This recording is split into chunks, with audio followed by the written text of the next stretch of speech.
Hello everyone, this is Varun Sharma from August IAS. Welcome to weekly roundup of economic events. We will be providing you the widest possible coverage of economic events. These are the topics which will be covered in this particular lecture. In the end, we will be covering a case study on Bihar APMC Act. Let us start. पहला article है business standard से regarding bank recapitalisation. The author says that there is twin balance sheet problem in Indian economy and it will get worse because NPA will increase by around 5% in 2020-21.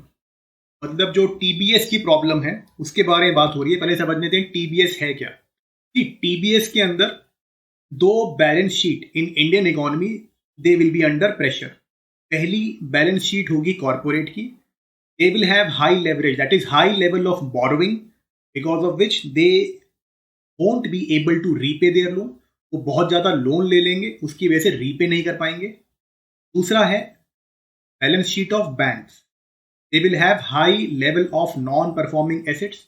NPA क्या होते हैं आपके? Basically those loans on which interest और principal amount is over due for 90 days और more. मतलब 90 days या उससे ज़्यादा टाइम तक लोन पे इंटरेस्ट पेमेंट या उसका प्रिंसिपल अमाउंट रीपे नहीं हुआ है तो वो एनपीए हो जाता है, एक नॉर्मल लोन. अब ऑथर के हिसाब से अगर क्राइसिस को रिजॉल्व करना है बैंकिंग सेक्टर के, तो there are two requirements. First, there has to be recapitalisation of the banking system. Recapitalisation is basically कि जब हम इंजेक्ट करेंगे दोबारा से फंडिंग बैंक्स में. फॉर एग्जाम्पल, अगर प्राइवेट सेक्टर बैंक है जैसे कि आपका HDFC, तो वो मार्केट से बोरो कर लेगा. अगर SBI है एक पब्लिक सेक्टर बैंक, तो वो मार्केट से बोरो कर सकता है या फिर गवर्नमेंट जो उनके ओनर है वो उनसे फंडिंग ले सकता है. देन दूसरा है resolution of bad loan. Resolution of bad loan होता है, फॉर एग्जांपल एक बैड लोन हो गया, वहां से रीपेमेंट नहीं आनी है, तो बैंक क्या है वो कंपनी को टेक ओवर कर सकते हैं and they can sell that particular company to some other entrepreneur जो कि रिवाइव करेगा उस फर्म को और लोन को रीपे करेगा. या फिर बैंक जो है इस पर्टिकुलर बैड लोन को सेल कर सकते हैं एसेट रिकंस्ट्रक्शन कंपनी को. बेसिकली ARC क्या होती हैं? ARC बैड लोन लेती हैं, जैसे कि लेट अस से कि 100 रुपीज़ का एक बैड लोन हो गया SBI का, और ARC जो है उससे अराउंड 50, 60, 20 जो भी नेगोशिएशन होगा एक फेयर वैल्यू का उतने पे उठा लेगी. या तो ये लोग इसे रिवाइव करने की कोशिश करेंगे खुद ही, किसी और एंटरप्रेन्योर को बेचेंगे, या फिर ये जो है किसी और ARC को या किसी और थर्ड पार्टी को बेच के जैसे 30 का खरीदा और आगे 35 का बेच दिया, बीच का जो मार्जिन है वो इनका प्रॉफिट हो जाएगा. That is how ARC work. That is either try to revive through an entrepreneur और दे विल रीसेल इट और they will liquidate the asset to recover the value. मतलब एसेट वगैरह बेच देंगे जिससे कि वैल्यू जितनी हो सके उतनी रिकवर कर ले. ना ऑथर से इसकी जो प्राइवेट बैंक्स हैं यहाँ इंडिया में, उन जो मिनिमम रेगुलेटरी रिक्वायरमेंट है CAR की, कैपिटल एडिक्वेसी रेशियो की, जो कि है 8% as per Basel and 9% for scheduled commercial banks.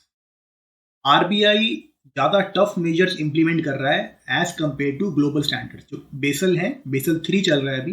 Basal 3 जो है वो ग्लोबल नॉर्म्स हैं, उससे ज़्यादा हाई रखा हुआ है हमने CAR अपने यहाँ पे. CAR क्या है अभी समझाता हूँ. ये तो 12% है CAR for public sector bank. तो प्राइवेट बैंक इस रेगुलेटरी रिक्वायरमेंट से ज़्यादा कैपिटल रख के बैठे हुए, उसके बावजूद दे आर रेजिंग कैपिटल, क्योंकि उन्हें पता है कोविड की वजह से बहुत ज़्यादा NPA होने वाले हैं आगे जाके.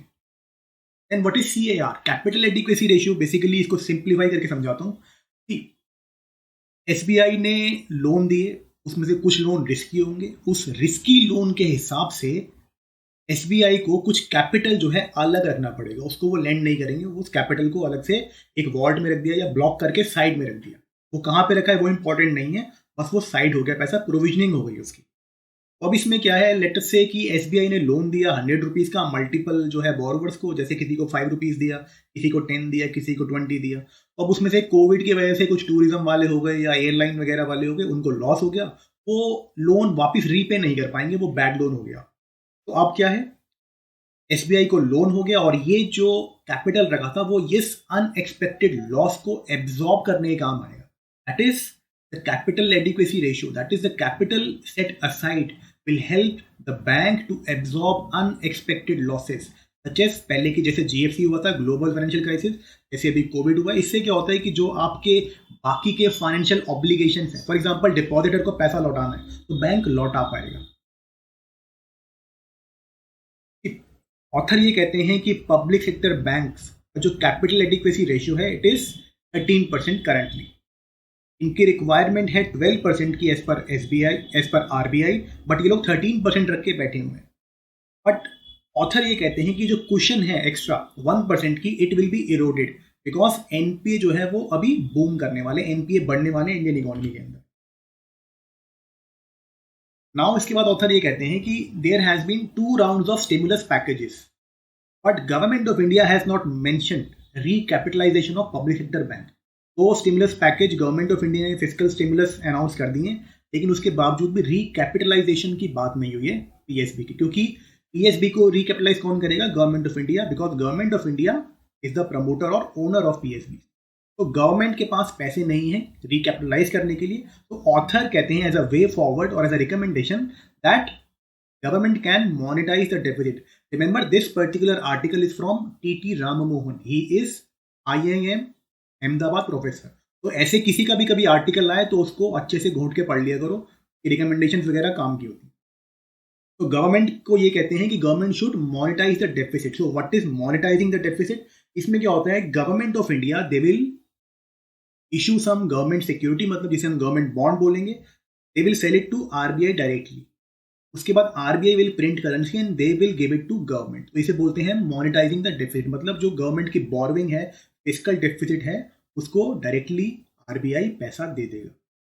Now author says that there will be some restructuring of loans. Restructuring of loans मतलब कि लेट अस से कि अब किसी का रेस्टोरेंट था या किसी का होटल था, वो चल नहीं रहा है, अब बैंक के पास तो प्रॉब्लम हो गया रीपेमेंट का, तो बैंक क्या करता है कि कभी कभार रीपेमेंट का जो स्केड्यूल है उसको ऑल्टर कर देता है। जैसे कि आपने लोन देना था 3 ईयर्स में, तो बैंक बोलेगा ठीक है आप 5 ईयर्स में दे देना, 7 ईयर्स में दे देना। तो होता है रीस्ट्रक्चरिंग ऑफ लोन्स। फिर इसमें कभी कभार थोड़ा बहुत वेवर भी दे देते हैं, जैसे आपने 100 रुपीज़ देने थे तो बैंक बोलेगा चलो आप 80 दे देना, और 80 भी आप जो है 3 की जगह 5 ईयर में दे देना। और इंडियन बैंक एसोसिएशन इसने दोबारा रिवाइव करा है आइडिया ऑफ बैड बैंक और एन एआरसी। अब बैड बैंक क्या होता है, ये पहले एक इकोनॉमिक सर्वे की रिकमेंडेशन भी आ चुकी है पारा की, public sector asset rehabilitation agency. कि बैड बैंक और पारा ये लोग क्या करेंगे, basically they will by bad loan from the banks. उससे क्या है, बैंक के पास पैसा मिल जाएगा, नेगोशिएशन होगी, एक फेयर वैल्यू पे they will arrive. For example 100 rupees का लोन है तो 50, 60, 70। एआरसी का जो प्रॉब्लम है इंडिया में वो ये है कि वो स्क्रैप वैल्यू पे लोन खरीदना चाहते हैं, लेकिन जब पारा होगी तो वो क्या होगी, गवर्नमेंट एजेंसी, तो वो फेयर वैल्यू देगी इनको। तो यहाँ पे पारा क्या है, फेयर वैल्यू देके बैंक से लोन ले लेगा, और जो बैड लोन था उसका कुछ पैसा बैंक को मिल जाएगा। बैंक दोबारा से लोन की जो साइकिल है उसको स्टार्ट करेगा, इंडियन इकोनॉमी दोबारा से स्टिमुलेट होनी शुरू हो जाएगी। और साइडवेज जो पारा है वो या तो फर्म को रिवाइव करने की कोशिश करेगा या फिर इसी तरीके से उससे वैल्यू रिकवर करने की कोशिश करेगा। बट इकोनॉमिक सर्वे की रिकमेंडेशन ये काफ़ी पहले आई थी, लेकिन गवर्नमेंट ने इसे कोल्ड स्टोरेज टाइप में डाल दिया, मतलब government is not enthusiastic regarding setting up PARA और any bad bank for that matter. तो now what is the way forward as per the author? Author ये कहते हैं कि there has to be establishment of a statutory authority. अब ये statutory authority होगी, ये बात कर रहे हैं हम regarding restructuring of high value loans. ये होता क्या है, एक हाई वैल्यू लोन है अंबानी का या अडानी का, बेसिकली इसमें क्या होगा कि अगर कुछ इन्होंने लोन को थोड़ा सा वेव कर दिया या इंटरेस्ट रेट वगैरह को थोड़ा चेंज कर दिया तो there will be allegations of corruption. तो इसकी वजह से क्या है, बैंकर्स जो है बोल्ड स्टेप नहीं ले पाते, क्योंकि there is always fear of investigative agency कि सीबीआई का केस ना हो जाए बात। तो हेयर स्टैट्यूटरी अथॉरिटी होगी, तो ये जितने भी हाई वैल्यू लोन की रीस्ट्रक्चरिंग है उसके ऊपर डिसीजन मेकिंग या उसकी जो भी एनालिसिस है वो ये दोबारा डबल चेक करेगी। तो इसके बाद क्या है, उस पर्टिकुलर डिसीजन की, उस बैंकर के डिसीजन की लेजिटिमेसी बढ़ जाएगी और इन्वेस्टिगेटिव एजेंसी से जो है उसको एक काइंड ऑफ कुशन मिल जाएगा। Then author says that government should inject capital and they should try to reform the governance at PSB. ये तो पता ही है कि जो है आप बैंक को रिकैपिटलाइज कर दो और उनकी गवर्नेंस को रिफॉर्म कर दो।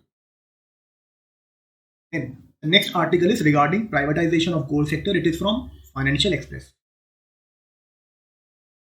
ये एनालिसिस यहाँ पे ये है कि in India we have near monopoly of Coal India Limited, मतलब नेशनलाइज्ड कोल माइन है जो कि इनएफिशिएंट है.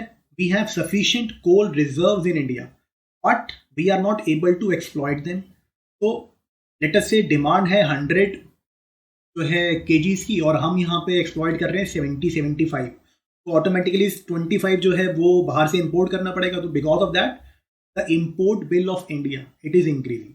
और इम्पोर्ट बिल इंक्रीज होगा तो 25% of coal demand was imported in 2018-19. उसकी कॉस्ट थी अराउंड 1.7 लाख करोड़ रुपीज. तो इससे क्या होगा, इंडिया का ट्रेड डेफिसिट बढ़ेगा, इंडिया का करंट अकाउंट डेफिसिट बढ़ेगा और साथ ही में जो रुपी है वो डिप्रिशिएट होगा या फिर रुपी जो है वीकन हो जाए. That will be a problem for us in long term. अब ये बेनिफिट्स की बात करते हैं regarding opening up of coal sector. कि कमर्शियल जब कोल माइनिंग होगी तो we will be able to extract the requisite amount of coal. मतलब अगर हमें 100 केजीज चाहिए तो हम 100 केजीज बना पाएंगे, मे बी 120 बना पाएंगे. तो उससे क्या है, हमारी एनर्जी सिक्योरिटी वो जो है एनहेंस हो जाएगी. हमारी डिपेंडेंस जो है बाहर की कंट्रीज पे वो खत्म हो जाएगी. Secondly, when we are exploiting the requisite quantity of coal, मतलब जितना कोल मुझे चाहिए अगर मैं उतना निकाल रहा हूं तो automatically I don't need to import. जब मैं इंपोर्ट नहीं करूंगा तो it will reduce my import bill. So trade deficit, current account deficit, सभी के लिए it will have a positive impact. Now other benefits are inclusive growth. See mining क्या है, बेसिकली एक लेबर इंटेंसिव सेक्टर है. तो इससे क्या होगा, it will lead to employment generation. Plus if you are able to recall your geography और any other subject for that matter, कि जो हमारी कोल बेल्ट है वो mainly central and eastern India के अंदर है. तो वहाँ पे जो है वो थोड़ा सा इंडस्ट्रियली जो है थोड़ा बैकवर्ड है. तो वहाँ पे ट्राइब्स वगैरह भी काफ़ी हैं. ऑटोमेटिकली जो हमारे मार्जिनलाइज सेक्शंस हैं, जो हमारी डिप्राइव्ड कम्युनिटीज़ हैं, उनको फ़ायदा पहुँचेगा. तो it can lead to inclusive growth. Then funding. जब कोल सेक्टर ओपन अप हो गया प्राइवेट सेक्टर के लिए, गवर्नमेंट ने जो है इसमें अलाउ कर दिया है 100% FDI to automatic route. Automatic route, दो रूट होते हैं, ऑटोमेटिक और एक अप्रूवल रूट. ऑटोमेटिक में क्या है, सीधा वो पैसा लेके आ जाएंगे और गवर्नमेंट को इंटीमेट कर देंगे. लेकिन आपका जो अप्रूवल रूट होता है उसमें गवर्नमेंट से परमिशन लेनी पड़ती है, आरबीआई वगैरह जो भी अथॉरिटी होगी उससे परमिशन लेनी पड़ेगी.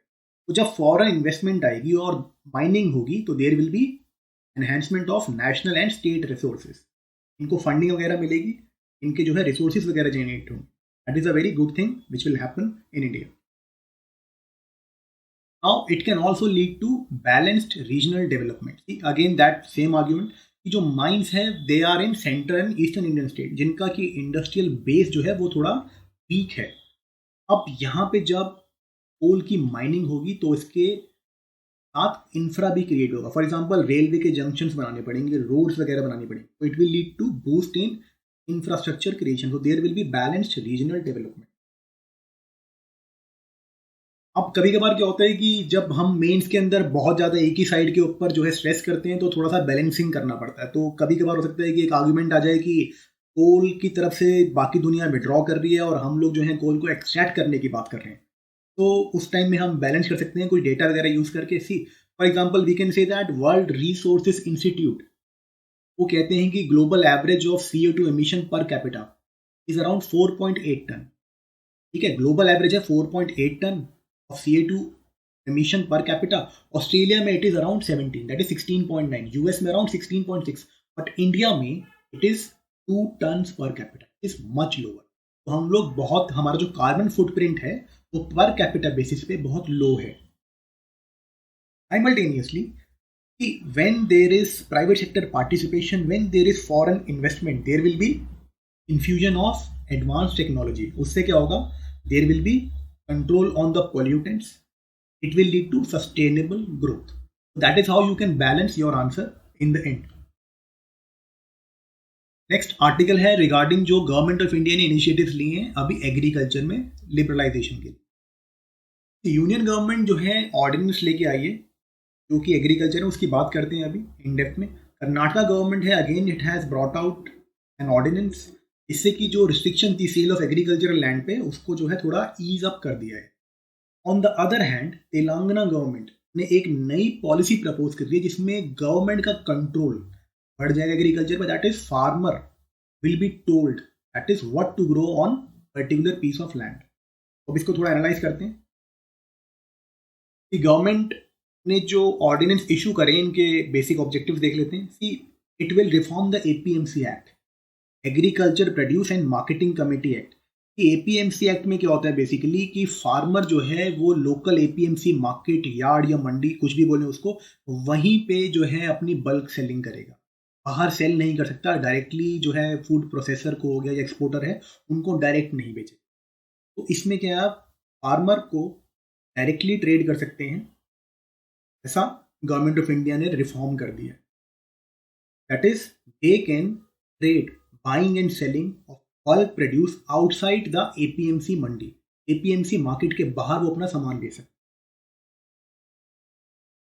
सेकेंड ऑर्डिनेंस है वो है रिगार्डिंग कॉन्ट्रैक्ट फार्मिंग। सी कॉन्ट्रैक्ट फार्मिंग में क्या होगा basically that grower and a food processor और एक्सपोर्टर फॉर दैट मैटर, उनका एक कॉन्ट्रैक्ट साइन हो जाएगा कि मुझे फॉर एग्जांपल लेटर से कि जो लेज वो आता है रफल, वो जो चिप्स आता है उसका कॉन्ट्रैक्ट हो गया पोटैटो ग्रोवर के साथ। वो बोलेगा कि मुझे इस क्वालिटी का पोटैटो चाहिए, इतनी क्वांटिटी चाहिए and this is the price I am gonna give you.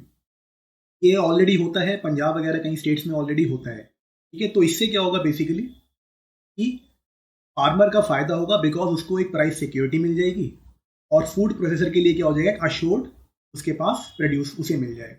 तो फार्मर का भी win win situation and produce जो आपका बायर है उसके लिए भी विन विन सिचुएशन। प्लस इसके अंदर गवर्नमेंट जो है एक मैकेनिज्म लेके आई है for dealing with dispute. For example अगर कॉन्ट्रैक्ट में डिस्प्यूट हो गया कि क्वालिटी ठीक नहीं है या प्राइस जो है बाद में वो प्रॉब्लम हो रहा है, ऑटोमेटिकली एक मैकेनिज्म एस्टैब्लिश कर दिया जाएगा जिसमें डिस्प्यूट रिजॉल्व हो जाएंगे। तीसरा ऑर्डिनेंस है रिगार्डिंग एसेंशियल कमोडिटीज एक्ट। पहली बात तो इन्होंने डीलिस्ट कर दिया है कुछ सीरियल्स को, पल्सेस को फ्रॉम द एक्ट। डीलिस्ट मतलब कि वो एसेंशियल कमोडिटीज एक्ट के एम्बिट के अंदर नहीं आएंगे। इसमें होता क्या बेसिकली गवर्नमेंट जो है कभी भी अगर कोई पर्टिकुलर कमोडिटी की स्कार्सिटी हो रही है तो गवर्नमेंट जो है उसमें उसकी जो है स्टॉकिंग लिमिट्स, मतलब आप इतना स्टॉक करोगे वो इम्पोज कर सकती है।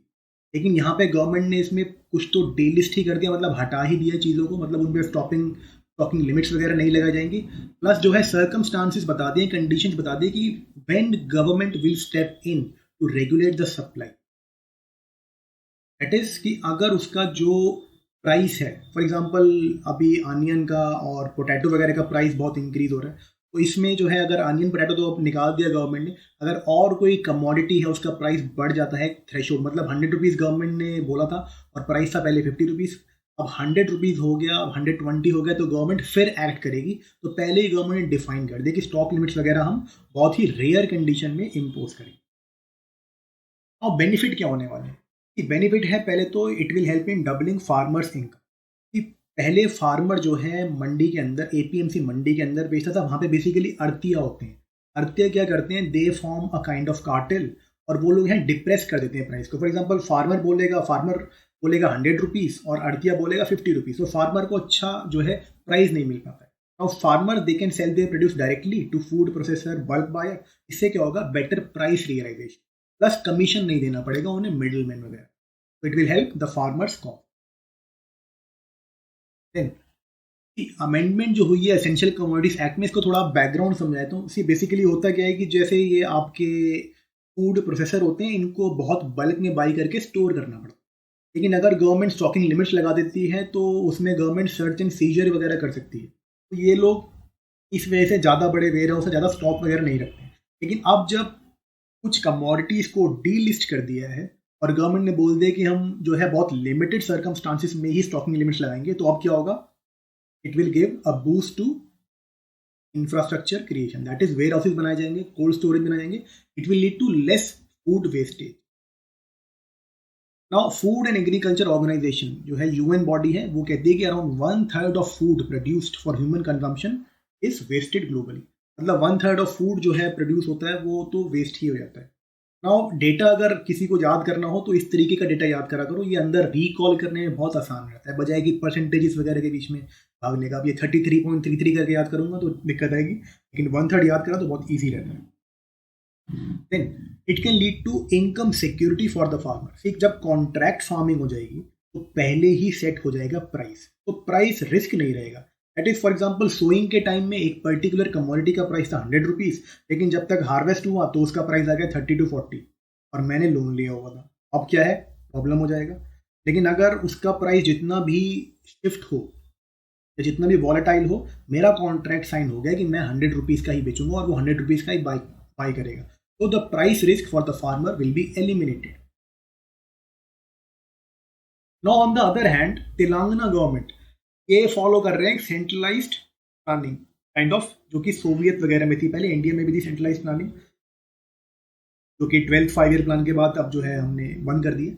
ये बेसिकली बताएंगे कि which crops have to be cultivated by the farmer in the state. तो ये अभी जो रिपोर्ट्स आ रही हैं वो ये कह रहे हैं कि जो है 50 लाख एकड़ पे जो है पैडी होगा, कॉटन होगा 50 लाख एकड़ पे एक्सेट्रा। तो ये जो है again kind of ideological shift है।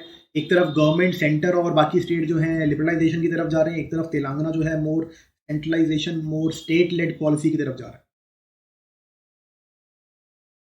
देन ये है रिगार्डिंग प्राइवेटाइजेशन ऑफ रेलवे।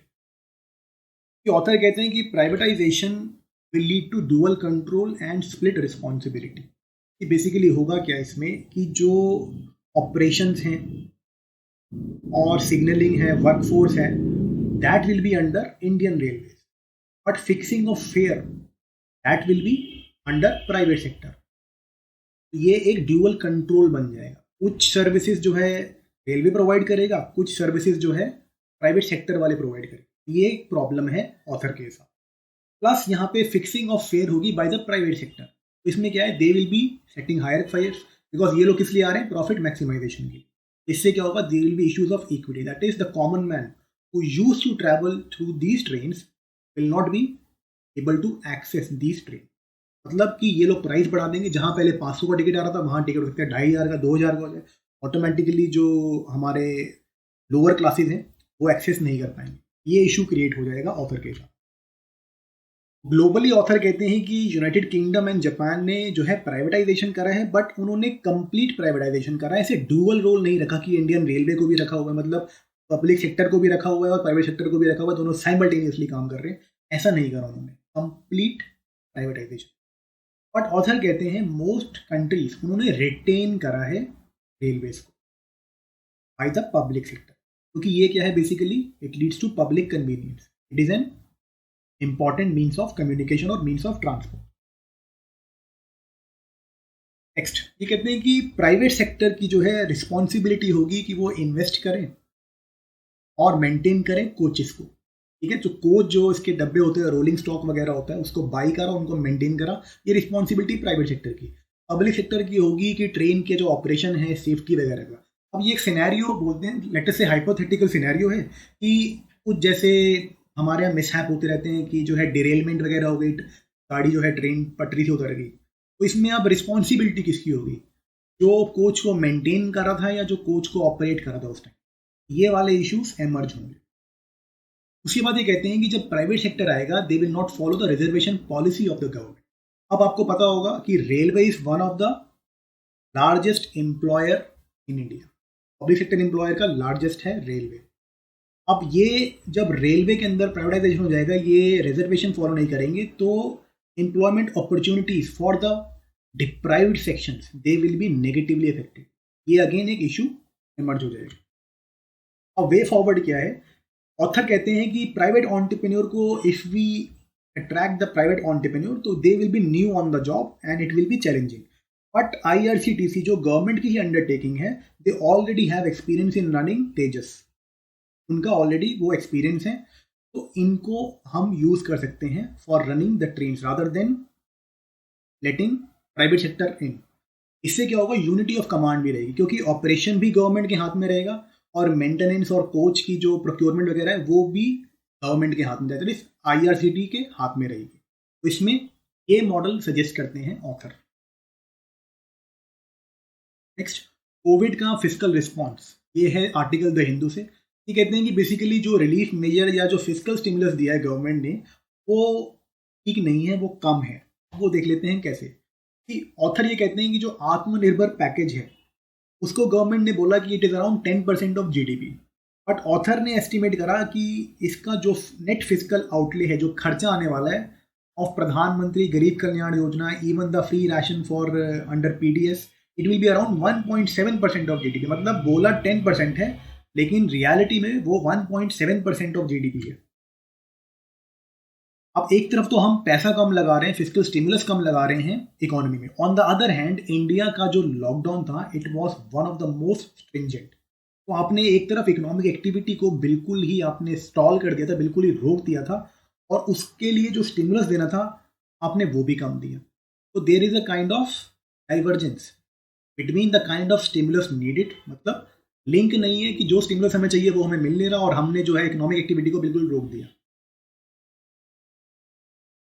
अब ये ग्लोबल एग्जांपल डिस्कस करते हैं। See globally Vietnam, Indonesia, Pakistan, Egypt etcetera, इनके जो लॉकडाउन थे वो इतने स्ट्रिक्ट नहीं थे, मतलब थोड़ी बहुत इकोनॉमिक एक्टिविटी हो रही थी। प्लस इन्होंने जो स्टिमुलस मेजर लिए हैं, जो फिजिकल स्टिमुलस दिए हैं, वो सब्सटैंशियल थे। अब ग्लोबली ये कहते हैं कि जो भी बाकी की डेवलपिंग कंट्रीज ने डिमांड साइड इंटरवेंशंस करी है, उनसे हम लोग कुछ सीख सकते हैं। डिमांड साइड इंटरवेंशन वो होती है basically wherein government gives money in order to create demand. For example NREGA का एलोकेशन बढ़ा दिया या कैश ट्रांसफर वगैरह कर दिया, that will be a demand side kind of intervention. World bank की रिपोर्ट है, ये साइड करते हैं, वो बोलते हैं कि कैश ट्रांसफर जो है ज़्यादातर कंट्रीज ने अडॉप्ट करे हैं, एवरेज ऑफ 3 मंथ, मतलब मिनिमम 3 महीने का कैश ट्रांसफर दिया है डेवलपिंग कंट्रीज ने मोस्टली। उसके साथ में कहते हैं कि जो कैश ट्रांसफर की जो कवरेज है वो बहुत एनहेंस कर दी है। जैसे कि फॉर एग्जांपल हमारे यहाँ होते हैं ना, जैसे below poverty line, above poverty line, then richer sections. तो ये कहते हैं कि इन्होंने जो इसकी कवरेज है, मतलब कितने लोगों को अल्टीमेटली कैश मिलेगा, वो भी बढ़ा दिया। फॉर एग्जांपल इंडोनेशिया की जो कैश स्कीम है वो 60% ऑफ द पॉपुलेशन को कवर करती है। That is what India can do. That is India जो है एक्सपैंड कर ले अपने एग्जिस्टिंग प्रोग्राम्स को या फिर नए स्टार्ट कर ले। That is the recommendation of author.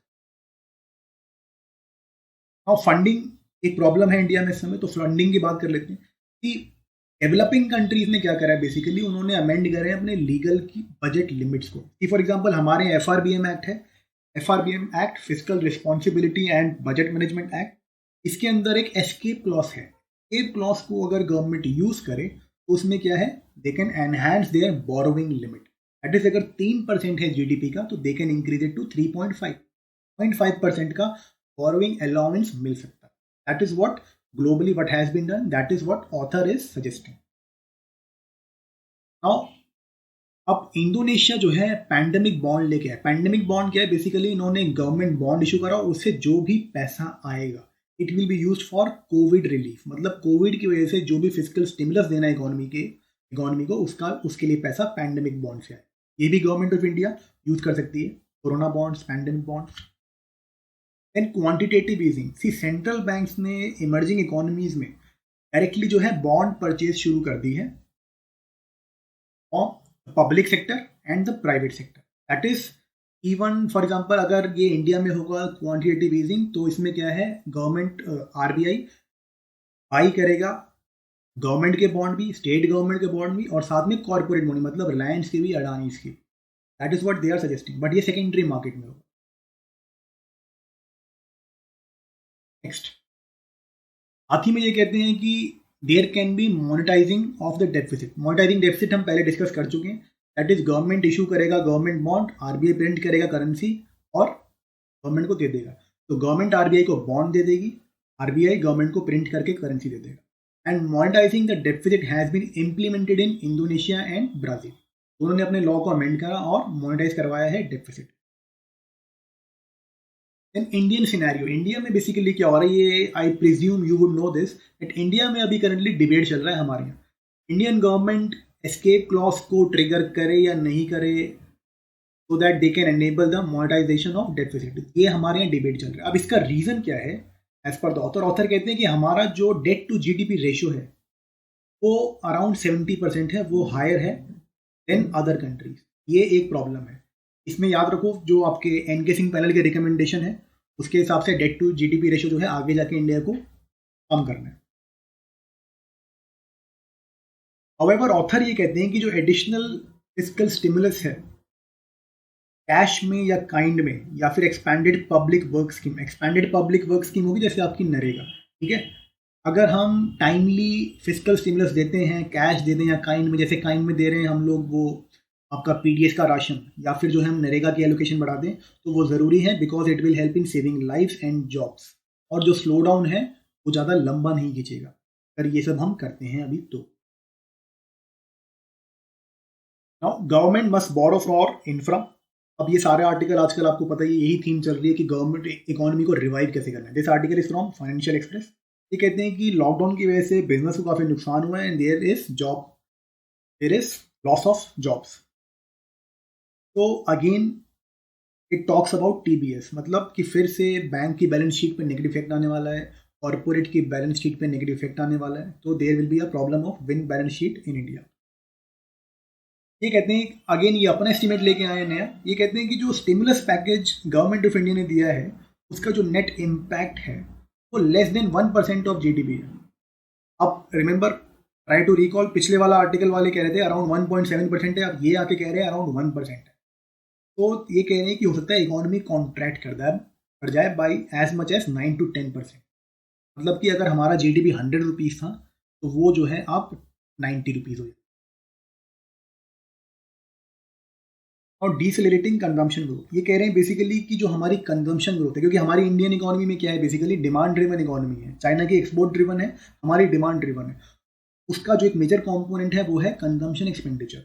अब जो कंजम्पशन की जो ग्रोथ है वो धीरे होती जा रही है। ये बोलते हैं कि even if the job market improve, जैसे कि शटडाउन जो है, अब हम अनलॉक के फेज में आ चुके हैं, अब अनलॉक हो रही है इकोनॉमी, फिर भी जो है थोड़ा बहुत जॉब मार्केट थोड़ा इंप्रूव होगी, लेकिन वेजेस जो है वो लो रहेगी because I think you know this कि ऑलरेडी जो है वेजेस वगैरह में कट हो रहे हैं 30%, 20%, 50% etcetera.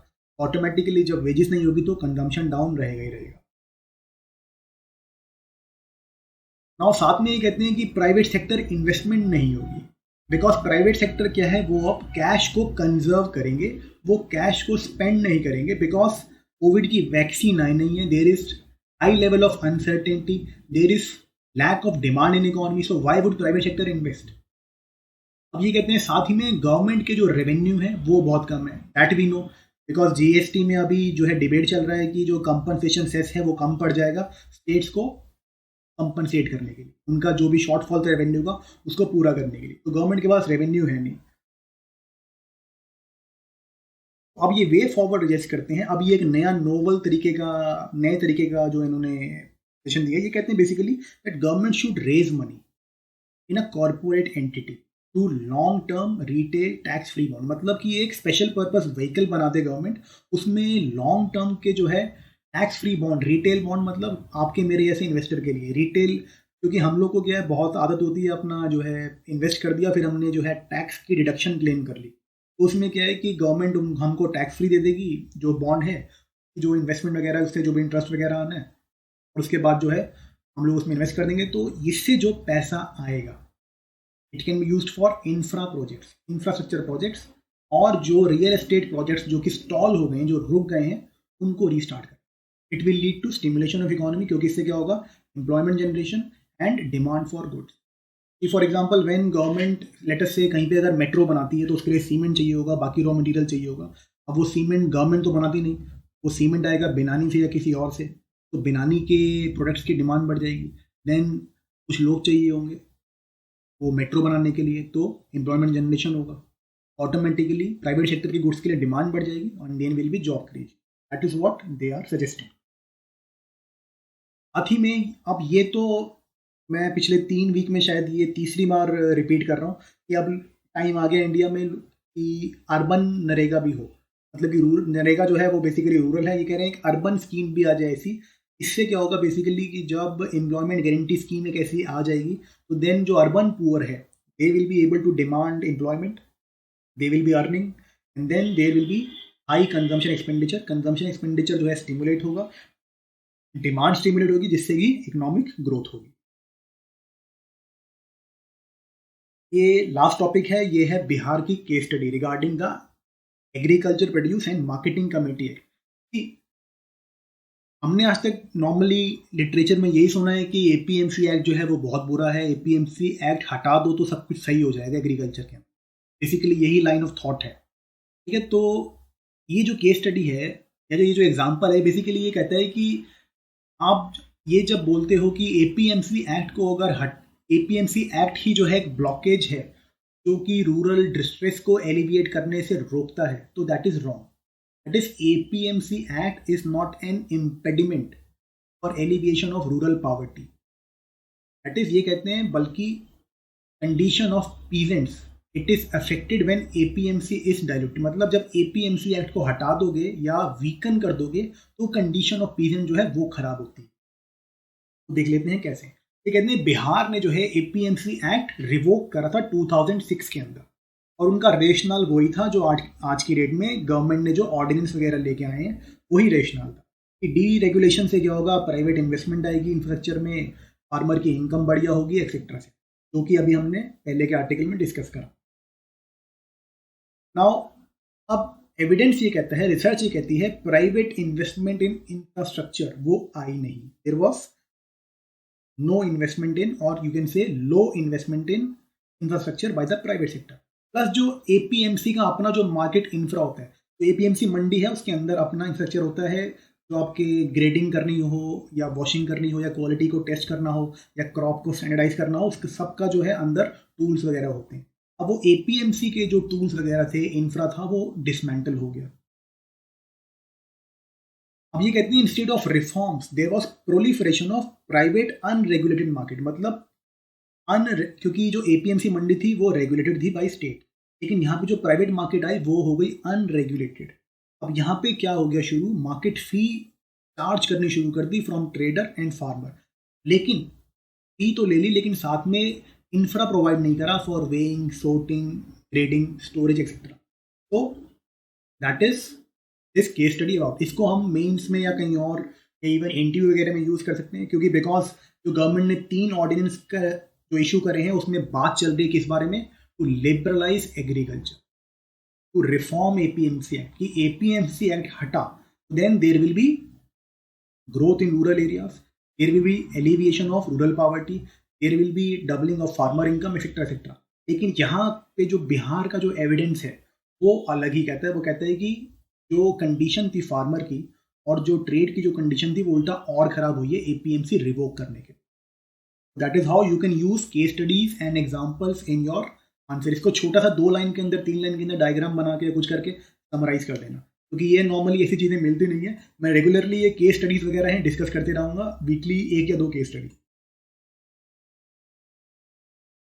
You can join us on Telegram and YouTube. हमारे और जो इनिशिएटिव हैं वो है इंडियन इकोनॉमी प्रीलिम्स के लिए 2 साल का करंट अफेयर्स है, उसके लेक्चर बनाए हुए and sociology lectures. Thanks for watching.